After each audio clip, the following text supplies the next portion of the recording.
नमस्कार, बहुत स्वागत आपका सुबह सवेरे में। मैं हूं आपके साथ सचिन पाटिल। रायपुर से इस वक्त की बड़ी खबर एक आपको बताते हैं। छत्तीसगढ़ में आईएसआईएस की साजिश नाकाम हुई है। आईएसआईएस से संबंध रखने वाले 2 गिरफ्तार किए गए हैं।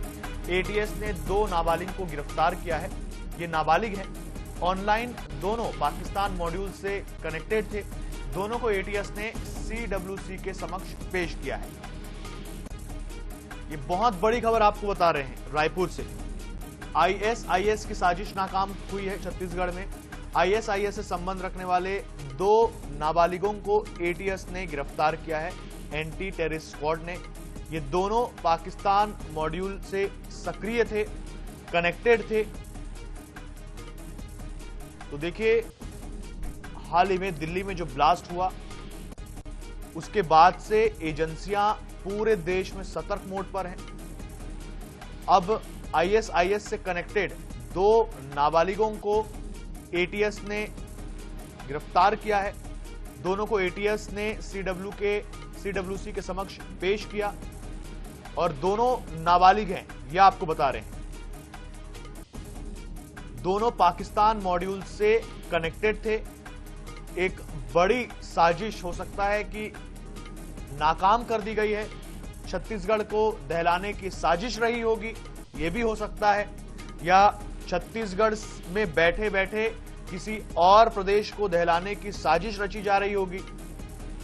तो दोनों पाकिस्तान मॉड्यूल से सक्रिय थे। 2 नाबालिगों को गिरफ्तार किया गया है। फिर से आपको बता रहा हूं, आईसिस की साजिश नाकाम हुई है। आईसिस से संबंध रखने वाले 2 गिरफ्तार किए गए हैं। Islamic state, Iran, Syria.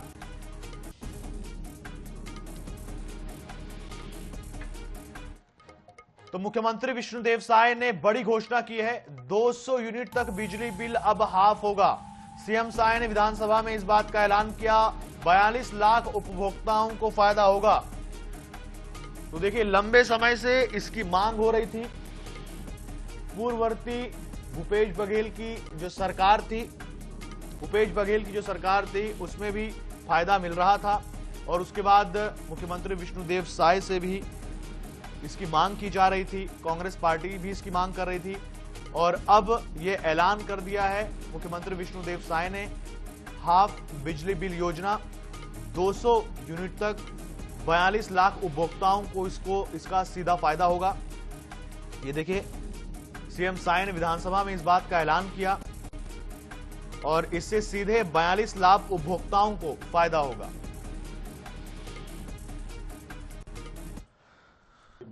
मांग है कि आज के इस दिन को यादगार बनाया जाए, तो हम लोगों ने 1000 तक नहीं 100 यूनिट तक हाफ बिजली का जो छूट था उसको बढ़ाकर 200 यूनिट तक किए हैं। अब 200 यूनिट तक जिनका कंजम्पशन है उनको हाफ बिजली योजना का लाभ मिलेगा। तो इससे 42 लाख कंज्यूमर को प्रदेश में फायदा होगा। बस्तर में माओवाद का सबसे बड़ा और क्रूर चेहरा माडवी हिडमा आखिरकार ढेर कर दिया गया। आंध्र प्रदेश के जंगलों में हुई मुठभेड़ ने हिडमा का अंत कर दिया। वो हिडमा जिसने सैकड़ों जवानों और निर्दोष ग्रामीणों की जानें ली और जिसे बस्तर में आतंक का दूसरा नाम कहा जाता था, अब उसके खात्मे के साथ ही बस्तर की शांति सुनिश्चित हो गई है। रिपोर्ट देखिए।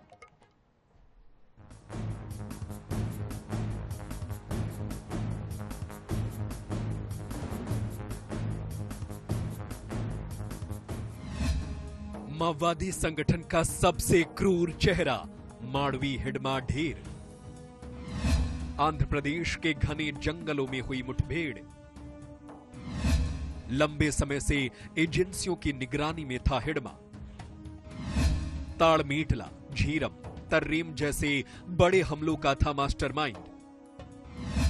घात लगाकर हमला करने और जंगलों में गायब होने में माहिर था। बस्तर के गांवों में दहशत का दूसरा नाम था हिडमा।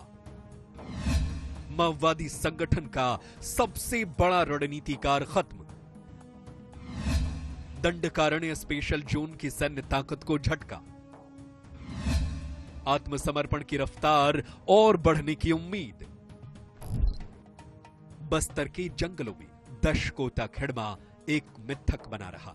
घात लगाकर हमले करना, बड़े हमलों को अंजाम देना और फिर पहाड़ों घाटियों में गुम हो जाना। इस खूंखार कमांडर का नाम लेते ही बस्तर के गांव से हर जाते थे।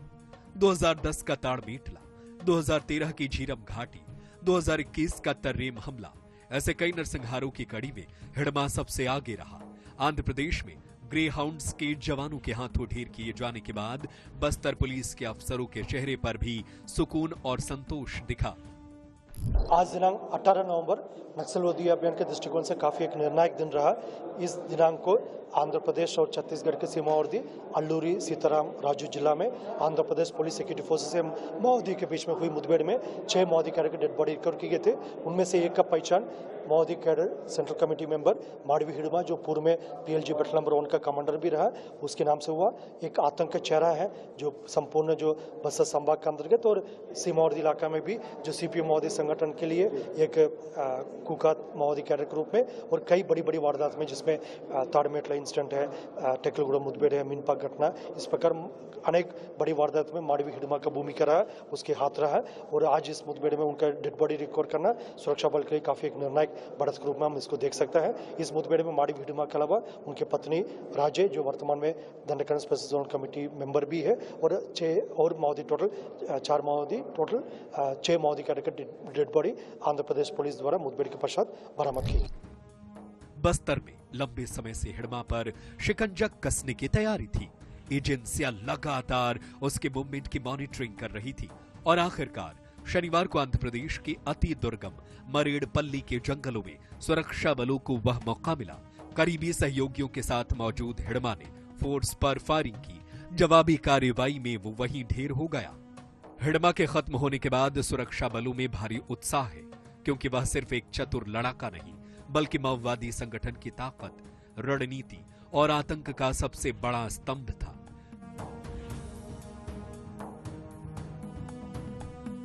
छत्तीसगढ़ सरकार भी अब मान रही है कि माओवाद की कमर हमेशा के लिए टूट चुकी है, इसलिए बचे हुए लोगों को सरेंडर कर देना चाहिए।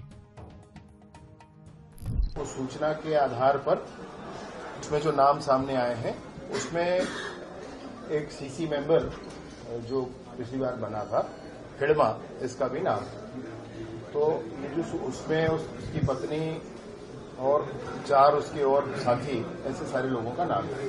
आने वाले 31 मार्च 2026 तक सशस्त्र नक्सलिज्म समाप्त होना चाहिए।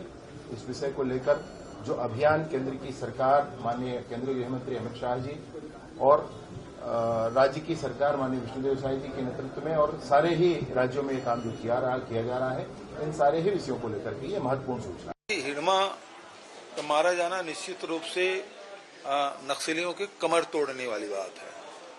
बड़ी सफलता मिली है और हिडमा एक बड़ा नेता था नक्सलियों का, खासकर स्थानीय नेता था।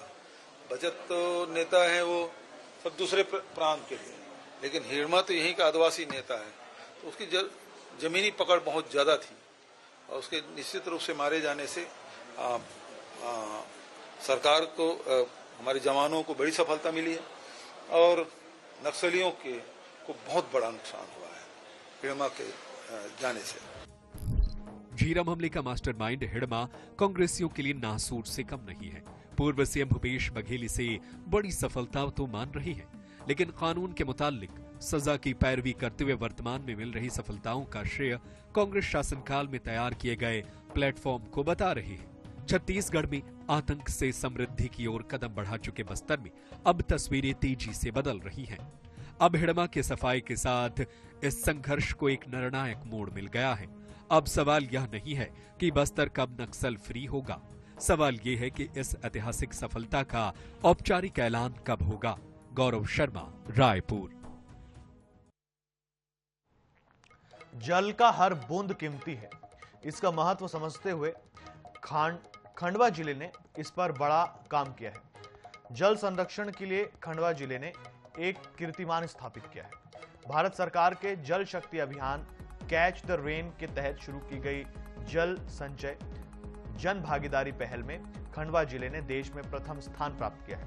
इसके लिए जिले को 2 करोड़ रुपए का पुरस्कार प्रदान किया गया है। राष्ट्रीय जल पुरस्कार के तहत खंडवा की कावेश्वर पंचायत को 2026 का 6वें राष्ट्रीय जल पुरस्कार के अंतर्गत द्वितीय पुरस्कार प्रदान किया गया है। नई दिल्ली के विज्ञान भवन में आयोजित कार्यक्रम में सर्वश्रेष्ठ ग्राम पंचायत की श्रेणी में कावेश्वर पंचायत ने देश में स्थान बनाया है। उपलब्धि पर कार्यक्रम के मुख्य अतिथि राष्ट्रपति द्रौपदी मुर्मू ने खंडवा कलेक्टर ऋषभ गुप्ता और जिला पंचायत मुख्य कार्यपालन अधिकारी डॉक्टर नागार्जुन बी गौड़ा को पुरस्कार प्रदान किया।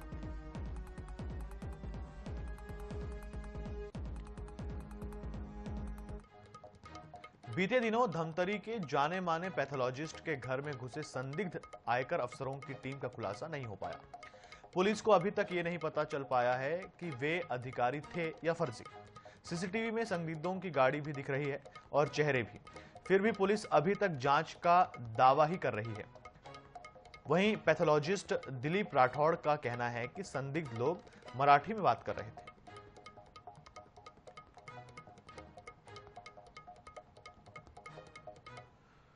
सात लोग एक साथ घुस गए, सडनली आ गए। जब आए तब उन्होंने कुछ मतलब परमिशन भी नहीं लिया, सीधे घर के अंदर आ गए। आने के बाद मैंने पूछा कहाँ से, तो बोले आईटी से हम। बोला आपकी आईडी दिखाइए। तो आईडी एक ने तो दिखाया, वो आईडी फेक थी कि सही थी वो मुझे आइडिया नहीं है।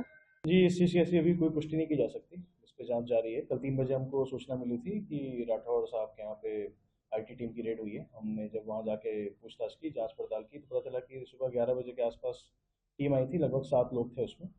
वो एक गाड़ी में आए थे और घर के अंदर आए हैं। उनके पास जितने सामान वगैरह हैं, अलमारियाँ वगैरह हैं, चेक किए हैं। कोई दस्तावेज वगैरह खंगाल रहे थे, कुछ लेकर के नहीं गए हैं। वो खुद को आईटी डिपार्टमेंट से बताया है, आईडी कार्ड वगैरह भी दिखाया है।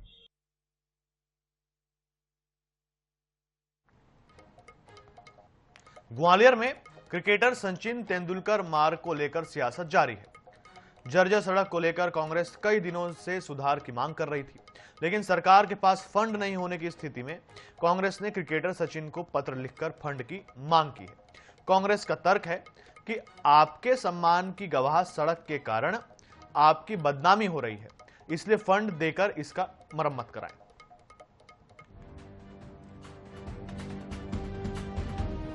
ग्वालियर के कैप्टन रूप सिंह स्टेडियम में साल 2010 में साउथ अफ्रीका के खिलाफ खेले गए क्रिकेट मैच में पहला दोहरा शतक लगाकर विश्व भर में ग्वालियर को विशेष पहचान दिलाने वाले मास्टर ब्लास्टर सचिन तेंदुलकर के सम्मान में तत्कालीन मुख्यमंत्री ने ग्वालियर के एक मुख्य मार्ग का नाम उनके नाम पर रखा था। लेकिन अब इस मार्ग की बदहाल सड़क सचिन तेंदुलकर के नाम को भी बदनाम कर रही है। इस मामले में कांग्रेस ने सचिन तेंदुलकर को पत्र लिखकर गुजारिश की है कि आप अपने नाम की सड़क को बनवाने में सरकार से मांग करें, नहीं तो आपसे निवेदन है कि इस सड़क को बनवाने के लिए आप खुद आर्थिक सहायता प्रदान करें। 2010 में जिस मैच में दोहरा शतक ग्वालियर में उन्होंने लगाया था, उसी समय जो तत्कालीन मुख्यमंत्री थे शिवराज सिंह जी ने, उन्होंने तेंदुलकर जी के सम्मान में एक रोड का नामकरण किया। आज हालत ये फजीयत ये है कि शासन प्रशासन बिल्कुल ध्यान नहीं दे रहा है और सड़क की ये स्थिति है कि आज वहाँ जो भी ट्रैफिक गुजर रहा है या ट्रैफिक पर जो व्यक्ति हैं उनकी जान पर बनाई है, और ऐसी स्थिति में आज तेंदुलकर जी का नाम भी बदनाम हो रहा है। इस सड़क पर उड़ते धूल के गुब्बारे और जर्जर सड़क के वीडियो सोशल मीडिया पर जमकर वायरल किए जा रहे हैं और युवा आरोप लगा रहे हैं कि महान क्रिकेटर को बदनाम किया जा रहा है। अगर यहाँ का हाल सचिन तेंदुलकर जी खुद आकर देखें तो वो भी कहेंगे इस रोड का नाम तत्काल ही बदला जाए। ये सचिन तेंदुलकर जी के लिए गर्व का नहीं, शर्म का विषय है। वहीं निगम प्रशासन का रटा रटाया जवाब है कि सरकार से फंड की मांग की गई है, फंड मिलते ही सड़क का सुधार कार्य कराया जाएगा। इसमें निश्चित रूप से सचिन तेंदुलकर मार्ग जो है वो अभी क्षतिग्रस्त हो गया है, चूंकि वो एक बड़ा मार्ग है, तो ऐसे सभी बड़े मार्ग जो है वो चिन्हित किए गए हैं, उसमें राशि अधिक आवश्यकता होगी, इसकी व्यवस्था की जा रही है। तो सभी हमारे जो शासन को भी इसके लिए पत्र लिखा गया है, लेकिन मैं आपको बताना चाहूँगा हम लोग ये विकल्प भी तलाश कर रहे हैं कि पूर्व में इसकी एक फाइल बनी थी, तो क्या उसके माध्यम से हम अगर उसमें बजट उपलब्धता की दिक्कत नहीं होगी तो उसको मेरी प्राथमिकता में भी है। कुल मिलाकर अब सड़क को क्रिकेटर सचिन तेंदुलकर से जोड़कर सियासत जारी है, लेकिन सवाल ये है कि निगम प्रशासन के पास इतना पैसा भी नहीं है कि सड़क का सुधार कार्य कराया जा सके। जावेद खान, INS 24/7 ग्वालियर।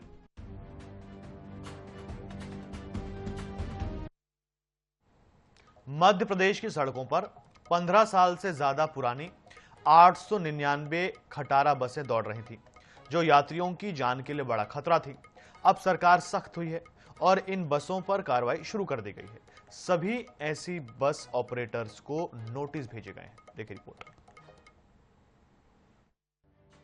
पुरानी बसों से कई बार बड़े हादसे होते हैं, जिसको लेकर परिवहन सचिव मनीष सिंह ने परिवहन आयुक्त को ऐसी 899 बसों की सूची भेजकर तत्काल कार्रवाई के निर्देश दिए हैं। इसे लेकर अब तमाम बस ऑपरेटरों को नोटिस जारी कर दिए गए हैं, जो बस 15 साल पुरानी हो चुकी, लेकिन अगर उनके पास परमिट है तो उन्हें भी बस हटानी होगी। तो 15 वर्ष से बसें जो पुरानी हैं, इस सूची में से हम देखेंगे अगर इन प्रायोजनों से चल रही हैं तो वो वैध हैं, अगर उनका फिटनेस वैध है तो। और लेकिन अगर पुराने परमिट पे भी जीवन अवधि पूर्ण करने के बावजूद चल रही है तो हम उन परमिट की निरस्तीकरण की कार्रवाई करेंगे। कई बसें ऐसी हैं जो 15 साल पूरे करने वाली थी, लेकिन फिर भी उन्हें परमिट जारी कर दिया गया। इसे लेकर परिवहन विभाग का कहना है कि उस परमिट के आधार पर ऑपरेटर दूसरी बस रिप्लेस कर सकते हैं और जो 15 साल पुरानी बस है उसका फिटनेस करवाकर शिक्षा संस्थान, फैक्ट्री या कॉन्ट्रैक्ट पर चलाई जा सकती है। 15 वर्ष से पुरानी बस एजुकेशनल इंस्टीट्यूशन में चल सकती है, स्कूल में चल सकती है, पर सब्जेक्ट टू फिटनेस होनी चाहिए उस बस की। उसके बाकी सब पेपर्स, इंश्योरेंस वगैरह पूरे होने चाहिए। कोई फैक्ट्री अपने एम्प्लॉयज़ को लाने ले जाने के लिए उसका उपयोग कर सकती है। वो है बस 87(1)A में जो हम त्योहारों के समय परमिट देते हैं, जो 1 हफ्ते के लिए जो परमिट लागू होता है, उसमें चल सकती है। प्रदेश में सबसे ज्यादा पुरानी बसें जबलपुर संभाग में चल रही हैं, जबकि सबसे कम रीवा में चल रही हैं। मोटरयान नियम 1994 के अनुसार इन बसों को लेकर नियम भी हैं। 10 साल पुरानी बस को इंटरस्टेट परमिट नहीं दिया जा सकता। 15 साल पुरानी मंजिली बस को स्टेज कैरिज परमिट नहीं दिया जा सकता। 20 साल पुरानी बस को कोई परमिट नहीं दिया जा सकता। इन नियमों के बाद भी 899 बसों को परमिट जारी किए गए हैं। मध्य प्रदेश में 15 साल पुरानी 899 बसें इस वक्त चल रही हैं। सबसे ज्यादा जबलपुर में 215 बसें चल रही हैं। भोपाल में ही 39 ऐसी बसें चल रही हैं। सबसे कम 15 साल पुरानी 7 बसें रीवा में चल रही हैं। बिना परमिट बस संचालन पर प्रति सीट 1000 रुपए जुर्माना लगता है। बस ऑपरेटरों ने नाराजगी जताई है। उनका कहना है कि बसों का फिटनेस और परमिट पहले से वैध है, ऐसे में अचानक बस बंद करना व्यवहारिक नहीं। हालांकि विभाग साफ कर चुका है कि कोई अतिरिक्त समय नहीं दिया जाएगा और परमिट निरस्तीकरण की प्रक्रिया शुरू है। मध्य प्रदेश में 899 ऐसी बसें हैं जिनके पास परमिट है, लेकिन वो अपनी 15 साल की अवधि पूरी कर चुकी है और अब इन बसों पर कार्रवाई के निर्देश दे दिए गए हैं। कहीं ना कहीं इस आदेश के बाद ट्रांसपोर्टर्स में काफ़ी गुस्सा है, लेकिन साफ तौर पर कहा गया है कि इस परमिट के आधार पर दूसरी बस मंजूर कराई जा सकती है और जो बसें 15 साल पूरे कर चुकी हैं उनके लिए अलग प्रावधान है। हालांकि अब इस नियम को किस तरीके से मध्य प्रदेश में लागू किया जाता है और किस हद तक की कार्रवाई हो पाती है, ये देखने वाली बात होगी। भोपाल से INH न्यूज़ के लिए कैमरामैन नितिन के साथ गौरव गुप्ता। तो सुबह सवेरे में फिलहाल इतना ही। देश दुनिया से जुड़े रहने के लिए देखते रहिए INH 24/7। मुझे दीजिए इजाजत। नमस्कार।